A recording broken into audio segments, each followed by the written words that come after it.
Hello and welcome, and in today's video I'm going to be showing you the top 10 best Ark Hunters, so let's just get straight into it. In at number 10, I've decided to put the Theory on the list actually, not only because its saddle unlocks at level 69.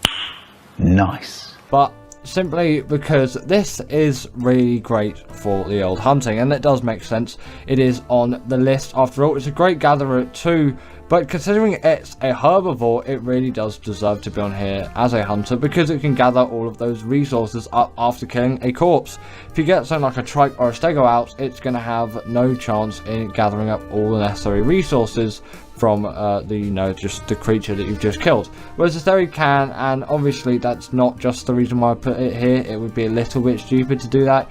It is also just because it does a hefty amount of damage, and you can go hunting with this creature with absolute ease. You shouldn't have too much issue overall with a creature like this. They are almost pristine for a herbivore in terms of the hunting, but you could obviously sort of tell why they're so good for all of their hunting. Their claws are just absolutely massive. You know, you're going to get a lot of mileage out of them. If you want to do the dragon as well, you can do it with Theories much more easily than if you're using something like Rex's, actually, because it's particularly particularly damaging to carnivorous creatures, whereas this is a herbivore and its fire attack is not going to do nearly as much damage. Continuing on, we've got the Rhino Gnatha, and this really does need to be here. Although not a hunter I use a lot, it does deserve to be on the list for its hunting prowess. It is quite a great creature in that aspect. It can pick up loads of creatures too and just smash the hell out of them, and it obviously can just smash the hell out of most creatures with no issues whatsoever. I have no real issues fighting down creatures with something like this. It is extremely good for the job. It's just maybe you could use this thing for travel, and that's what I use it for more, and you know, maybe some PvP combat too.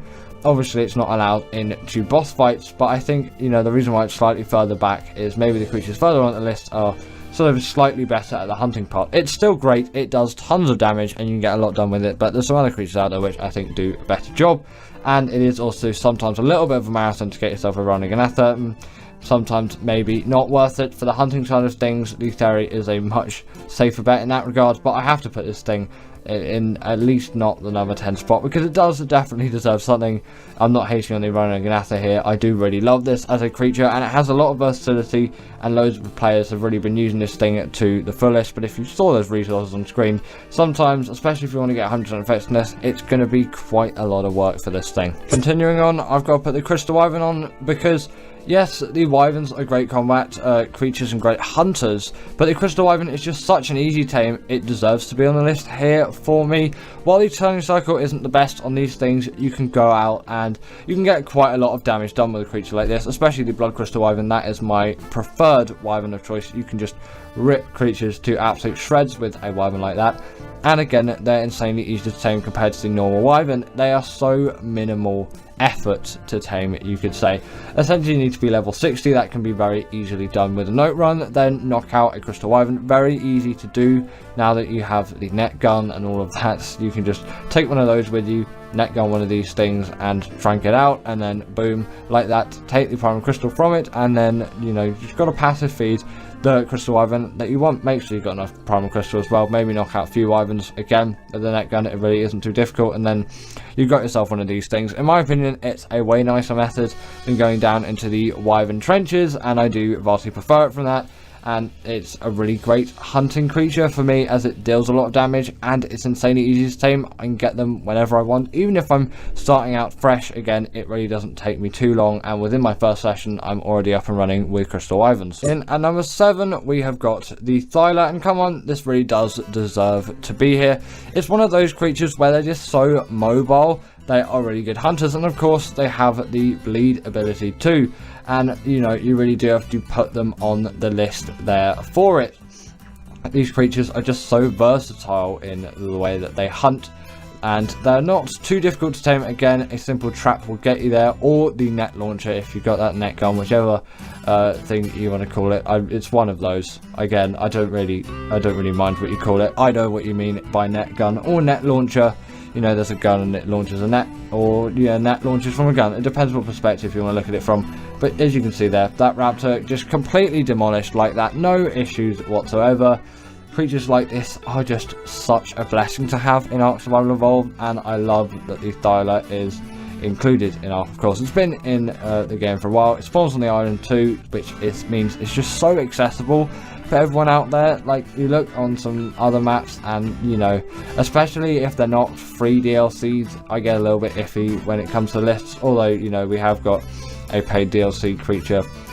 Originally it came on a paid DLC, but you can get it on Fjorda now. Come up in number 3 spot, but Fjorda kind of evens things out again, because, you know, yeah, some people say, well, why don't you just get all the DLCs? Some people just only have, you know, the base game, or, you know, the base game with the free DLCs if they've installed those up. Personally, you know, a lot of people from my point of view have that, as they haven't bought all the DLCs. It can be a little bit of a marathon sometimes to buy all the DLCs, seemingly. I obviously have them, but, you know, that's for content purposes rather than playing. But I did get them before, but you know what I mean. Like, I got Bob's Tall Tales for content purposes, and I haven't even made a video on it yet, but we'll probably get around to that. Now, the Giga and the Carcharodontosaurus are going here, so don't say I didn't put the Carcharodontosaurus on the list. I'm putting it here with the Giga. I think they both tie hand in hand in a way for hunting. They're insanely great for killing creatures, but I'm putting them this far back on the list as I think they lack in terms of, you know, ease to tame, and actually just getting them in the first place, which has to push them back instantly, in my opinion. If they're really easy to tame and they're great at doing their job, then they can go way higher. These things are great at doing their job, but it can be a little bit of a pain to tame. The Carcharodontosaurus can be a bit annoying as well, and sometimes can be a bit buggy and glitchy. You do know how Ark works after all, and some more complicated tame methods can tend to go wrong just from the game side of things rather than just your side. But there's no doubt in saying that they both are incredibly, insanely good at just hunting in general. They really do pack the punch when it comes to damage, and their health is enough to easily withstand any hunts that you're going to need to go on in the Ark map, because we're not really talking about bosses here, and these are only really useful on extinction for bosses, as they're not even allowed into boss fights on general maps, as they're seen as too powerful. They simply both did have to make a spotlight in this list, and so that's why I'm putting both of them here. In at number 5, we've got the Baryonyx. And why would you put this thing above the Giga, the Carcharodontosaurus, the Thyla, the Crystal Wyvern, the Rhino, and the Theri? Well, I really love what this thing does for water hunting and underwater hunting, and although maybe you don't do it a lot, it's a whole other dimension to it, and it can do basically all that the Thyla can, maybe not quite as much mobility, and it does lack the bleed ability. It would be so insane if this creature had the bleed ability. But I still think the fact that all of that underwater stuff is accessible with a creature like this, it deserves the number 5 spot, putting it middle of the road. And also for caving as well, it is unbeatable. Still to this day, I love this creature's caving capabilities, and it is still an extremely mobile one. It can jump around, it can stun creatures as well on underwater hunts. That is an extremely incredible thing to have. Obviously, it can only stun creatures up to the size of Megalodon. If I haven't said that already, my memory is fading at the moment because it's a little bit late at night as I'm recording this, but yeah, you know, that is going to be extremely useful, and for caving as well. But caving and hunting, you're probably going to do maybe a little bit of hunting in a cave, because you'll hunt down some creatures and kill them. Again, I'm slightly flexing the words, but still, you know, given combat scenarios, they're going to do quite exceptionally well, especially if you've got a reasonably leveled one. And at number 4, I simply have to put the Rex just on what it's done for hunting in Ark, and while maybe some would use it more as a boss creature, the Yuti deserve the spot as well. I'm putting the Rex and the Yuti both in the same spot, like the Giga and the Carcharodontosaurus, because that Yuti buff is just insane. And I think, yeah, although I don't use them a lot for hunting, I use the Yuti more so actually than the Rex. They deserve the number 4 spot in my opinion, because I prefer all the creatures further along on the list for hunting. But the Yuti and the Rex are the OGs, and they've done so much for hunting in the grand scheme of Ark, and they were definitely my saviours earlier on. I know the Yuti didn't come around until 2017, the Rex more so, which is why the Rex is here rather than the Yuti in terms of the B-roll. But there is a Yuti in the B-roll. I know I'm killing it, but, you know, that's the UT's spotlight. But I still think it is a really useful hunter, obviously, for that ability, and it can actually deal quite a reasonable amount of damage as well. They're not going to be the most mobile. The UT's obviously way more mobile than the Rex, especially in water scenarios. I know you're not really going to be doing much with water and a Rex, but still you might have to cross a lake or something, and it can just be a pain. They're not the most mobile things out there, you can probably tell, but they deserve to be here for what they've done in Ark and just how long they've been here and how they're still used and great to this day. There will never be a day, in my opinion, where I think these creatures will be underappreciated for what they've done in the Ark community, as they really have stapled themselves as some incredibly great creatures that we can all love and use. In at number 3, I've decided to put the Shadowmane, as it's insanely great underwater like the Barry, but it's better. I'm pretty confident it doesn't have the bleed ability, but it does have the hydration buff. It does have the bleed ability. Sorry to the Shadowmane, I just haven't used it in a bit. I haven't been doing much Ark lately actually, because music has been getting in the way. I don't know why I said getting in the way, but I've been doing a lot of that at the moment, which is why maybe I've been a little bit more absent in some regards, but still I'm kicking around, still recording all of these videos daily, I guess. But you know, I haven't really done much Ark playing is what I should say, so sorry if I did get that wrong. Comment it down below if I did get it wrong as well, because I definitely do need to correct it, especially because the Shadowmane does come up quite a lot in these top 10 lists. It's a great swimmer, you know, which is why it's such a great underwater hunter, and you know, the hydration buff just really does buff you down there as it suggests. And it's a great combat creature just for its high mobility and high damage output. The only reason why it's not a little bit further ahead is its taming method really does suck. Now I have to put the Desmodus here as such a great hunter, as the use of what you can get from the hunt with a creature like this, if that makes sense to you, because these creatures have Sanguine Elixir from you hunting around and gathering up all those blood bags and things. If you want to get Bloodstalker as well, it's amazing, and more Desmoduses, of course.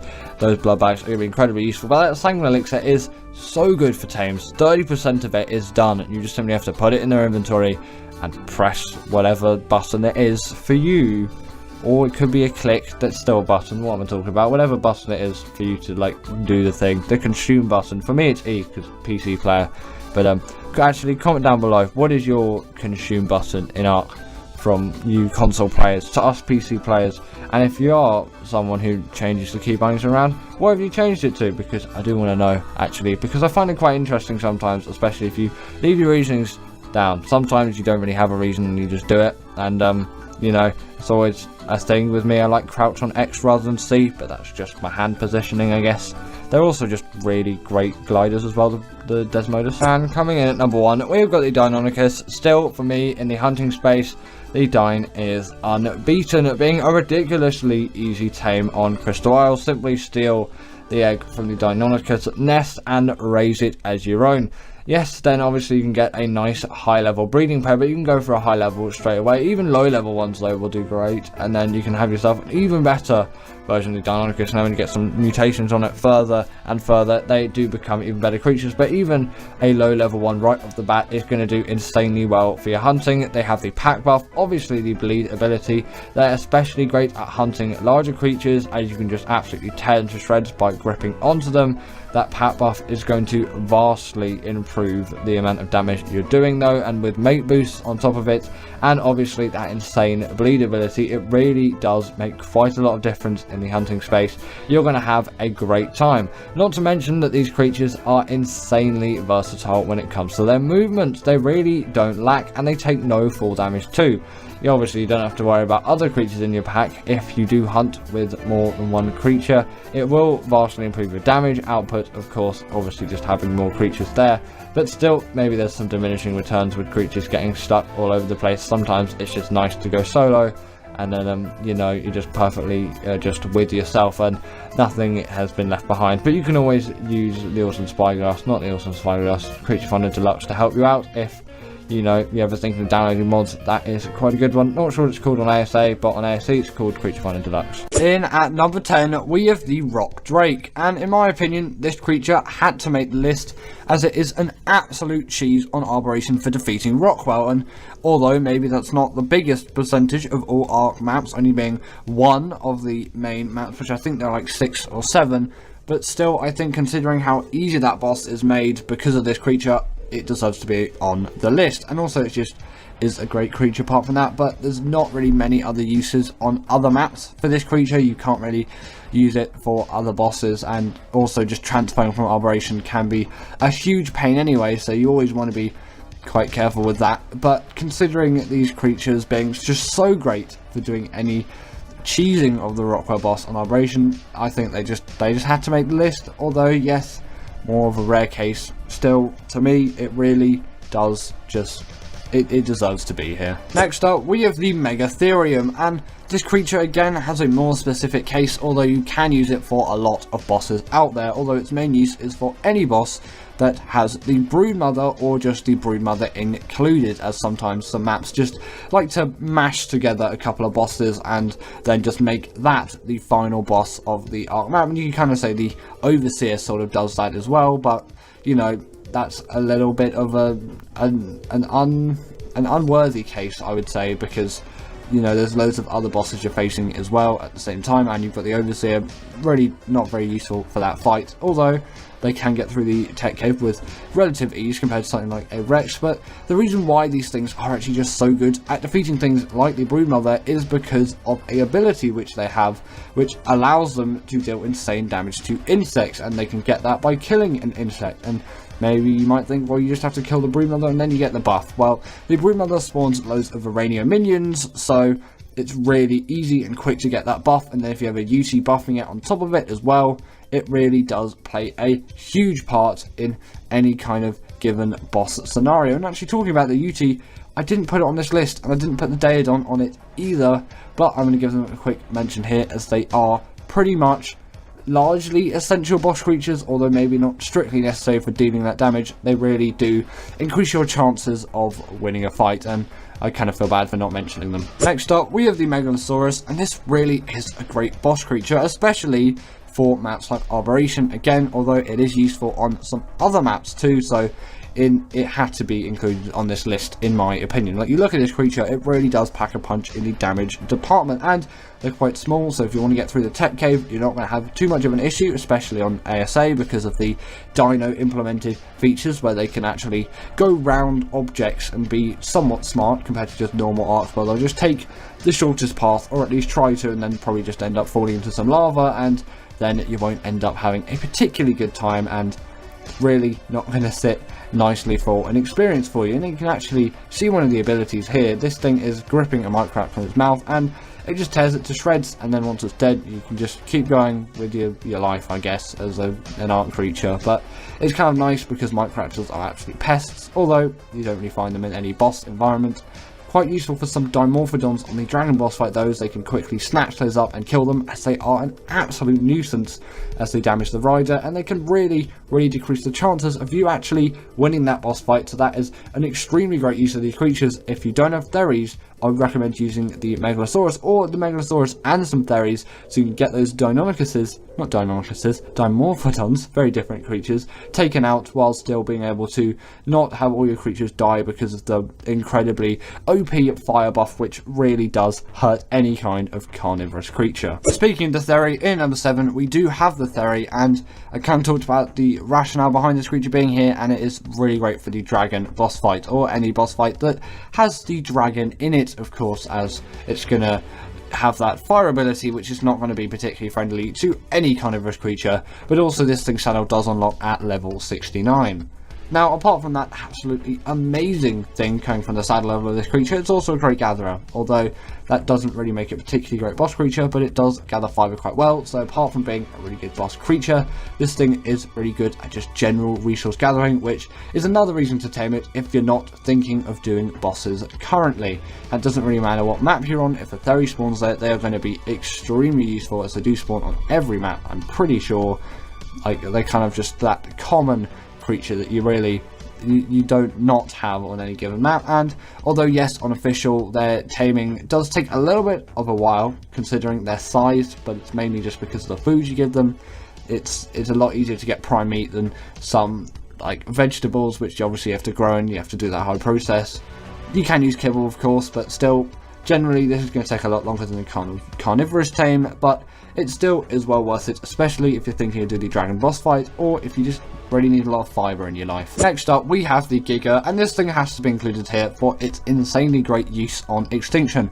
Although nowadays there is one creature which has sort of replaced it, which is later on in the list, and you'll hear about that creature maybe in just a couple of minutes. And either way, this creature, if you couldn't tell already, deals a huge amount of damage, and it really does have the health to pack a punch as well. It makes it a really useful creature for that. Its only real downsides is its rage meter and its terrible stamina. Although you probably won't be riding this creature when using it, considering that they're mainly used for the Titan boss fights, and you're going to have loads of these things anyway. And you might be riding something like a mech, or maybe just another equivalent creature, although you can end up on Gigas at some point. You might want to use the UT to buff it up, although you really don't want to get near that damage zone, as that UT is going to die very quickly. And if you're doing the Desert Titan on Extinction, you're going to want to use a Quetzal instead. You really can't use Gigas for this thing. The Quetzal is the best creature for it, so I'm going to give it a slight mention here as well, although it's pretty much only useful for that boss fight. You can kind of say the Moza is really great for the Moda boss fight, the same as the Megalodon, although they are in extremely rare cases, and they're not even the main bosses of the map, apart from obviously that previous example. But the Moda isn't the main boss of Genesis Part 1. In at number 5, we have got the Spino, and I know I've already talked about it earlier, but I kind of want, if I was to put the UT on this list, I would put it in at this spot, as I think all the creatures past it the better, but it's kind of on par where the Spino is. It's just, you're quite limited when you've only got 10 creatures on the list, and maybe I should have spent a little bit more time thinking and considering. And for the Daedon, for that example, I would have probably put that in at like number 9, number 8. That's kind of where it sits, as is less essential. You kind of maybe put the Snow out there as well, but that is in even rarer cases, so I don't really think it deserves to make the list. But the reason why the Spino is here is because of this thing's great mobility, and it also deals quite a huge amount of damage as well, which again does play huge benefit for this creature. You can get a creature which deals insane amounts of damage and also has quite high mobility. Compared to something like the Rex though, it does lack in the health department, but it's just so mobile. It really is a creature worth considering. And actually, if I'm doing the Megapithecus at boss fight, I might actually use Spinos for it. I'll use Megatherians for the Broodmother, then obviously Theres for the Dragon, and then I'll use these things for the Megapithecus, although I have used Rexes for all 3 bosses on the island. Mainly the Megapithecus, of course. I pretty much only go for Theres if I'm sticking to just creatures on the island. Otherwise, all of these bosses can be pretty easily done with the Deinonychus, but that is much later on the list. Either way, these things have the hydration buff as well, so they're actually pretty useful for the Moda if you want to do that. On top of that, they can turn 360 on the spot, again playing to the mobility, and they can stand up on their hind legs, dealing even more damage. Sadly, they don't have the bleed ability, but still a very great boss creature. Next up, we have the Carcharodontosaurus. Sorry about that blurry picture there, I really do need to find a new one, but my previous one got deleted and I've looked, but I can't really find one. Maybe AI can do something in the future, or I'll just find that previous image wherever that thing's gone. But either way, this is essentially just the Giga upgrade. This creature is the Giga, but it doesn't have the rage buff. It deals more damage, and obviously because of that rage buff, it actually means this creature has more health, as it doesn't go into rage, and it will stay fighting right till 0 HP, which is really a huge benefit, and it makes this creature significantly more reliable to tame and to use than the Giga. Actually, maybe not to tame, because these things are really not the most reliable to tame because of their taming methods. A lot more things can go wrong. It's not just a simple knockout tame. You've got to drag creatures to it, and then after that you've got to let it eat those creatures, and it can't kill any other creatures for a significant amount of time, obviously until that blood rage fades away, because it can't be in a blood rage while you're taming it. But then after you've got it past that stage, it really isn't too hard to go around and kill loads of creatures and then actually tame it, although it's kind of sad that you get knocked off when you tame it, because you don't need a saddle to tame this thing, but then as soon as it is tamed, you do need a saddle to ride it. Just a little nitpick from me,